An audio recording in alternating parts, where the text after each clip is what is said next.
All right, to solve this, we want to split it into square root of 32, square root of x cubed, and square root of y to the fifth. Okay, square root of 32, I can break into square root of 16 times 2, which is 4 root 2. The square root of x cubed can be the square root of x squared times x, which is x root x. And the square root of y to the fifth can be the square root of y squared, and y. So each one of these y squareds, the square root of y squared is y, so y times y, root y. If I put it back together, 4x y squared square root of 2x y. On the second one, we're going to split that up into square root or fourth root of a to the fourth over fourth root of 9. Fourth root of a to the fourth is a over the fourth root of 9. I have to remove that radical from the denominator, so I'm going to multiply by the fourth root of 9 cubed. That will allow me to have a over the fourth root. Okay, hold on. Let's fix something here. I got to multiply the top numerator and denominator by the fourth root of 9 cubed. So a fourth root of 9 cubed on top, fourth root of 9 to the fourth on the bottom, 9 to the fourth on the bottom. And if we simplify that, we will have a fourth root of 9 cubed over 9 for our answer. And there we go, first two. All right, on this one, we're actually going to multiply these together because they're both cubes. 64x to the third.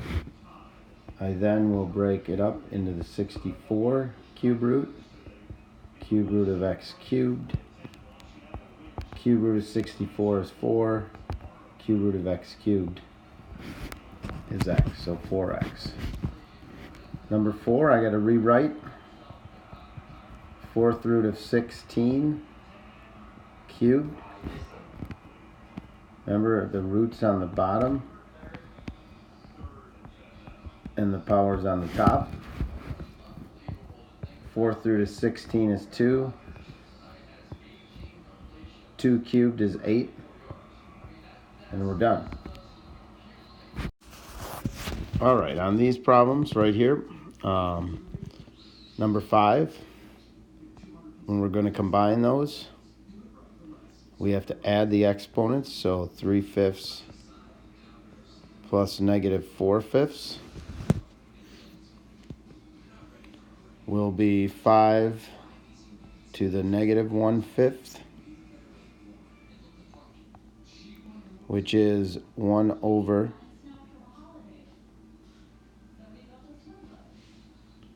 the fifth root of 5.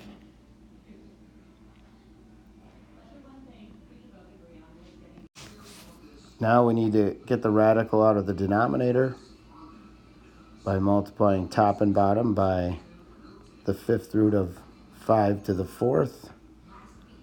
So we will have fifth root of 5 to the fourth over the fifth root of 5 to the fifth, which simplifies to the fifth root of 5 to the fourth over 5.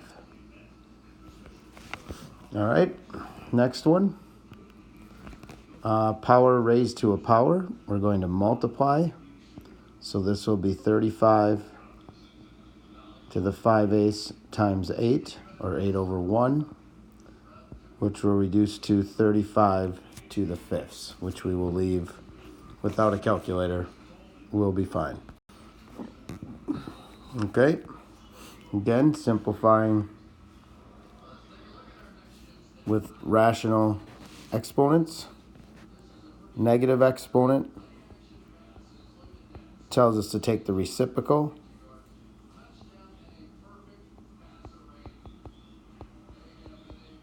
Okay, and it's a cube root of those. Cube root of 81. And the cube root is 16.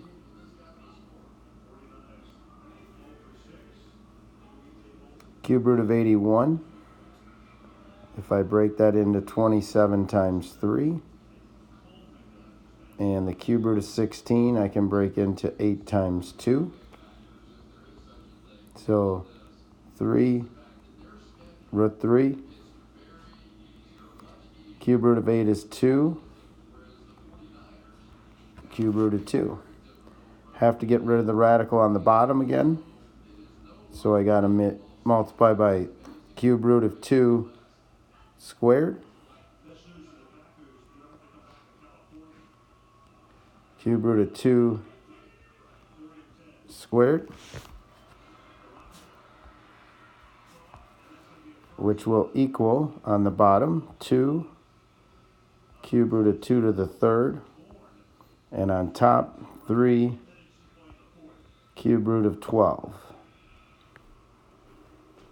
Finally, that simplifies to 3 cube root of 12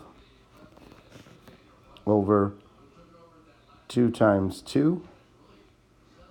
So 3 cube root of 12 over 4. Right there.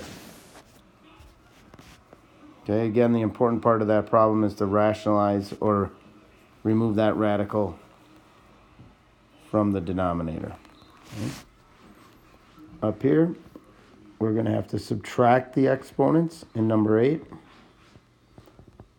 Again, when we divide, we subtract the exponents, so it will be 2 to the 1/3 minus 2/3.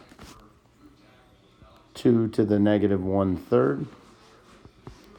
So to simplify that, I'm going to have the reciprocal 1/2 and take the cube root of 2.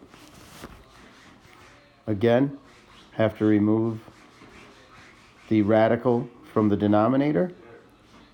So I need to do the cube root of 2 squared. That is going to set me up to have a cube root of 2 squared on top, cube root of 2 cubed on the bottom. In the denominator, that simplifies to just 2. 2 squared. There we go. Again, have to be able to rationalize or remove the radical from the denominator.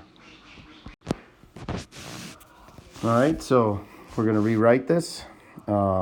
Remember, when I rewrite the radical, okay, the root goes on the bottom and the power goes on the top. Power on the top, root on the bottom. So 9 to the 2/7. All right, on our graphing problems, remember, it goes back to the parent function. So let me jot that down. The parent function, square root of x. Okay, we know what those values are for the square root of x. Oop. Still going here. All right, so 0, 0, 1, 1, 4, 2, 9, 3. Okay, so we have a few changes here. We got to go to the right one, which means we're going to add 1 to x, all the x values. Okay. Then vertical stretch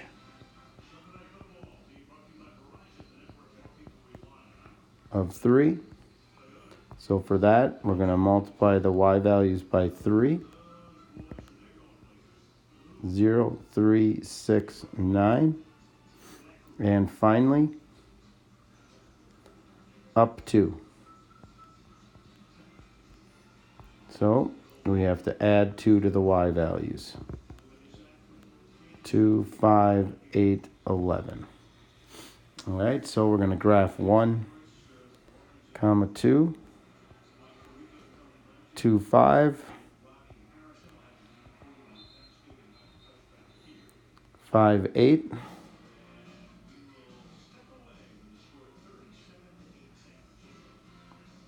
10, 11, and there we go.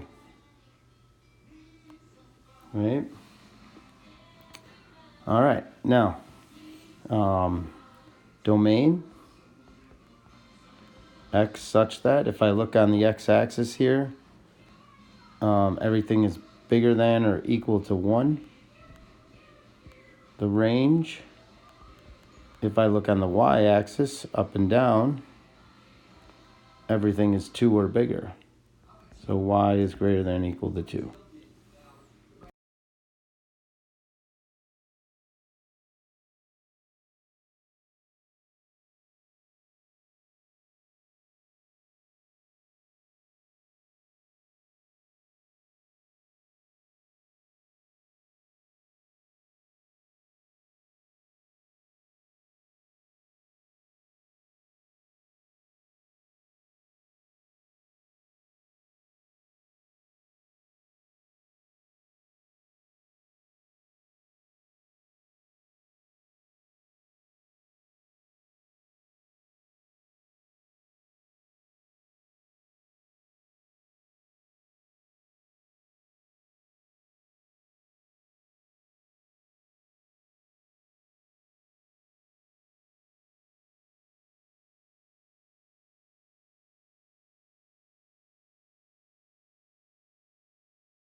Multiply the y by a negative.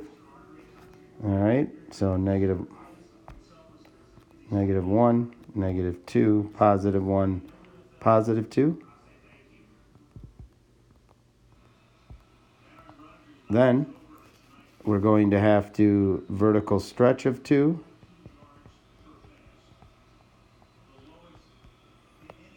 So we'll take that negative y and multiply it by 2. 0, negative 2, 4, negative 4, 2, 4. Okay? And then we have to go down 2. So I'm going to have to take and subtract 2 there. Minus 2, minus 2, minus 2y minus 2. Negative 2, negative 4, negative 6, 0, 2. All right, so I've made those 3 transformations right here. I can go ahead and graph. 0, negative 2. 1, negative 4. 8, negative 6.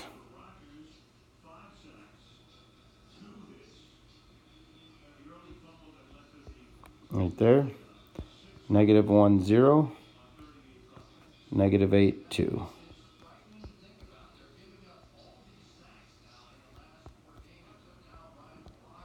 There we go. Domain and range. Okay. Let's see. Domain. Let me shrink this up.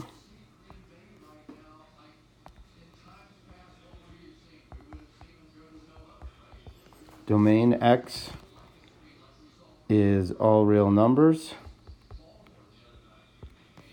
And range Y is all real numbers.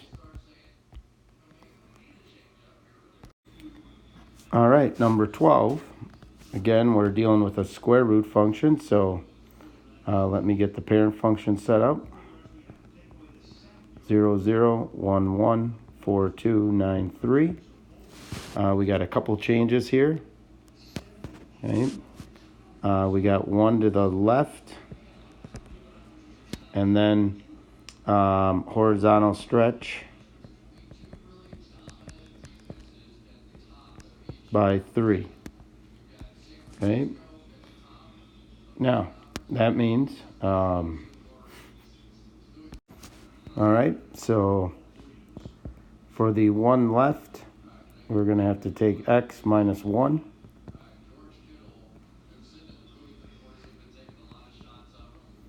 Horizontal stretch by 3, so times 3.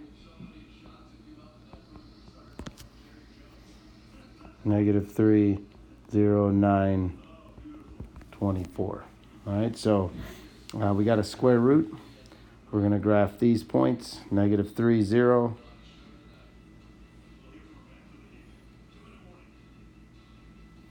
0, 1. 9, 2. And I won't be able to fit the other one on the graph. All right, that's 24. Ain't no domain or range here. All right. Move on. Okay, now we have, again, pay attention, we have an inequality. So we're going to have some shading to do on this one. Okay. Still going to graph the square root function as the parent function.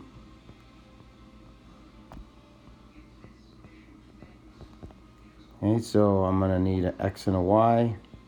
My values for the parent function 00114293. We have 2 to the right. So we are going to add 2 to x.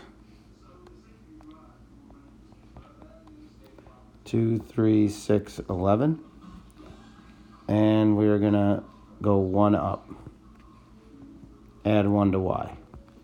1, 2, 3, 4. New points. 2, 1. 3, 2. Oh, wrong spot. 6, 3. 11, 4. Okay. We're going to, this one is going to be a dash line. Okay. Not equal. Not equal. So I'm going to have a dash line for this graph. And I shade above. But make sure you do not go by the end point. It's greater than. Okay, so I'm going to make the points bigger above. All right. Now here we're going to go backwards now. We're going to write an equation. G of x equals. Okay, we're going to be dealing with the square root function. If it's reflected over the x-axis, that means we're going to have a negative multiplied in front. Right? Negative. Stretched horizontally by 4. In here, I need a 1/4 for that. And translated 5 units left in parentheses.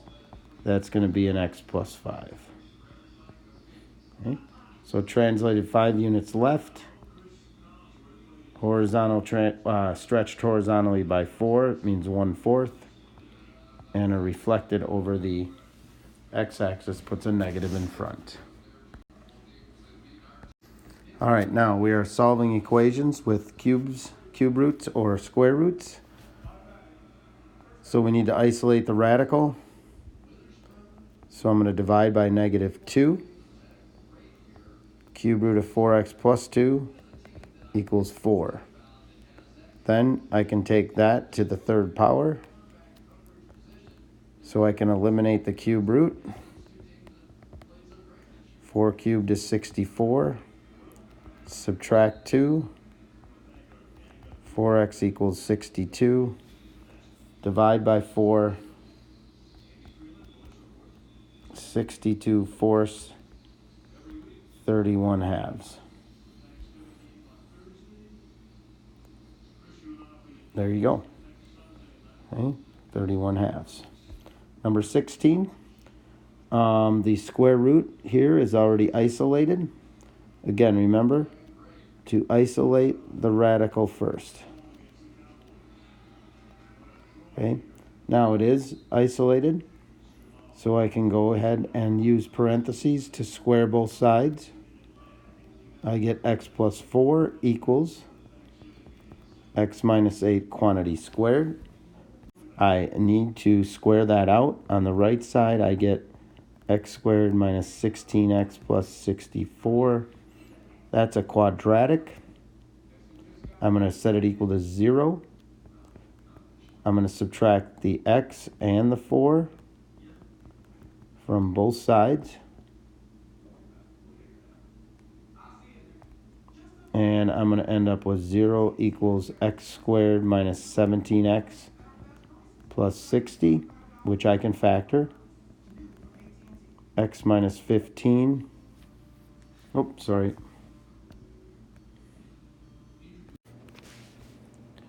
All right, so it's x minus 12, x minus 5. So I get two answers, 12 or 5. If I check those answers, which we always have to do, I'm going to get square root of 16 equals 4. That's okay. And I'm going to get square root of 9 equals negative 3, which is not okay. So I have to get rid of the 5, and the only answer is 12. Moving. All right, here we go. Again, we have the radical isolated, so I can square both sides. So I'm going to have to take the quantity x minus 2 and square it out. Minus 4x plus 4. Subtract the x and 18. Again, the reason I do that is I want the quadratic set equal to 0. Minus 14. So I can factor that with a minus 7 and a plus 2. Right? When we set those equal to 0, we get two answers. 7 and negative 2. When I go to check, which we must always do, okay, I'm going to get the square root of 25 equals 5. So the 7 works. Then I'm going to get the square root of 16 equals negative 4. That's a positive square root, so that does not work. The negative 2 is gone. All right, number 18. We have to realize that this is really a square root of 2x plus 19, that 1/2 power. So I'm going to minus 2 equals x. I'm going to have to add 2 to each side to isolate the radical. Now I can square both sides. 2x plus 19 equals x squared plus 4x plus 4. Again, I want to get 0 on the left so I can isolate the quadratic. Plus 2x minus 15. That indeed does factor. Plus 5 minus 3. Again, I'm going to get two answers, negative 5 or 3, but I'm going to have to check. Again, always check. Okay. When I put in the negative 5, I'm going to get the square root of 9 minus 2 equals negative 5, which does not work for the negative 5. When I put in the 3, Square root of 25 minus 2 equals 3. That works. So my only answer is the 3.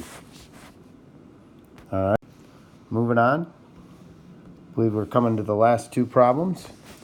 These are now inequalities.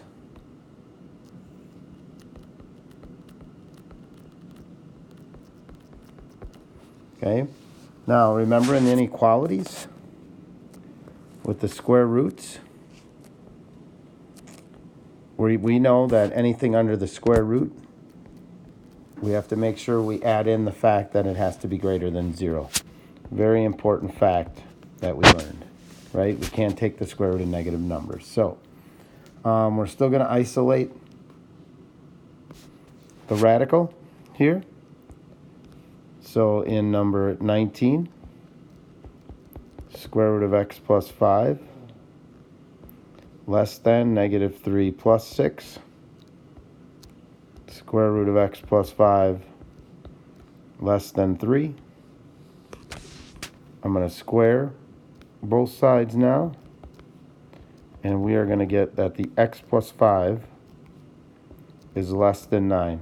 But I also now have to take the fact that the part that's under the square root has to be positive or equal to 0. So I have two items to solve.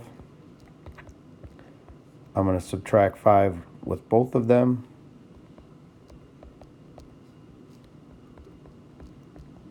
And I'm going to have two parts to my solution. And indeed, x can be less than 4 and greater than or equal to negative 5. Okay. Very good.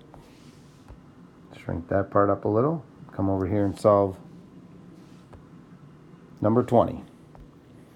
All right, so again, we're going to have a square root. I'm going to add 9 to both sides, which is going to leave me the square root of 2x less than or equal to 12. I'm going to get to square both sides now. 2x less than or equal to 144. Now again, very important, right?